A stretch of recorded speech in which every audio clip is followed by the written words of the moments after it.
Good morning, it's James. I do hope and pray this message finds you and your loved ones peaceful, thriving, and well. Thank you for your time. Thank you for your energy. I'm deeply grateful to have the honor and blessing of laying eyes on you today. And this morning we're going to talk about something that I've talked about a lot over the last several years in relationship to how I believe it's one of the most important things that I have understood in my own life in relationship to my recovery from addiction, my challenges with mental and emotional well-being, and really helping me to create a life that gives me permission to love. Gives me permission to love. The hard stuff, the good stuff, the dark stuff, the light stuff, I still get a chance to give myself permission to choose love. It's about the power of willpower. There's a lot of research out there that speaks to the fact that willpower is connected to joy, it's connected to mental health, it's connected to success, to wealth, to managing inflammatory reactions in our body, so it helps to lower chronic disease risk. Willpower is amazing. And we've talked openly about 3 things that you can do each and every day that help us to manage willpower. Number 1 is meditate or pray. Number 2 is managing your blood sugar through nutrition. And number 3 is moving your body each and every day. But a couple new studies came out that speak to 3 more things that science is telling us will help us with our willpower.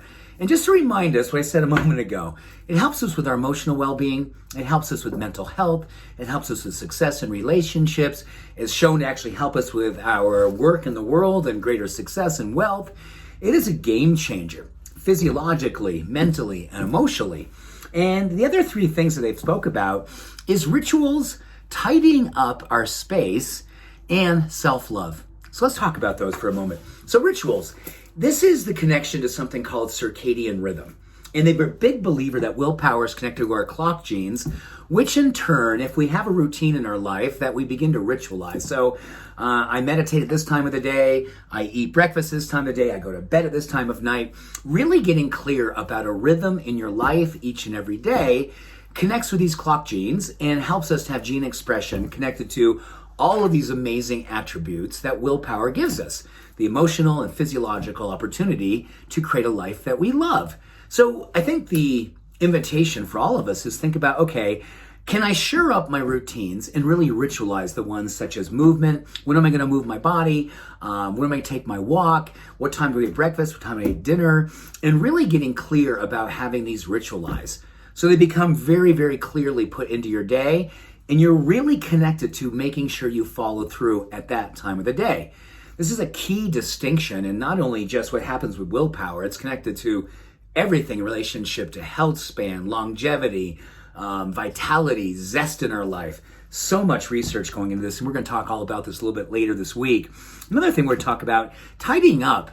This is fascinating, and I'm looking around my desk right now. I've got this, and I've got my journal, and that's it, because studies show that when we get up in the morning, we get to our work area, the place that we do most of our daily detail, if it's cleaned up, it actually augments our willpower. So tidying up, do a little Marie Kondo your space helps us to augment our willpower. And in contrast, when we've got a mess and there's stuff all over the place, it actually raises cortisol, stress hormones, and actually gets in the way of neurochemistry associated with willpower and joy and connection and gratitude and centeredness and all of those things. And the third thing, self-love. The beauty of all of this, movement, meditation, blood sugar, tidying up our space, creating rituals in our life, it all connects to self-love. If we see this not as a chore, not as something we have to do, we get to do. We get to take care of our life, take care of our body, take care of our space, and do it in a way that's an act of self-love. When you think in terms of all the connections willpower has to everything I think all of us are wanting to have more of in our life, from vitality to abundance to peace of mind, wouldn't we consider these experiences to be deeply connected to self-love and self-care? So let us give ourselves permission to look around our life and create the rituals that are establishing a foothold and giving us the continuity and the consistency that our mind and our body and our spirit are looking for. And together we thrive. So I hope you have a beautiful day, marked in willpower, connected to self-love. And may your day and your path continue to be blessed abundantly. Much love, every blessing. Bye for now.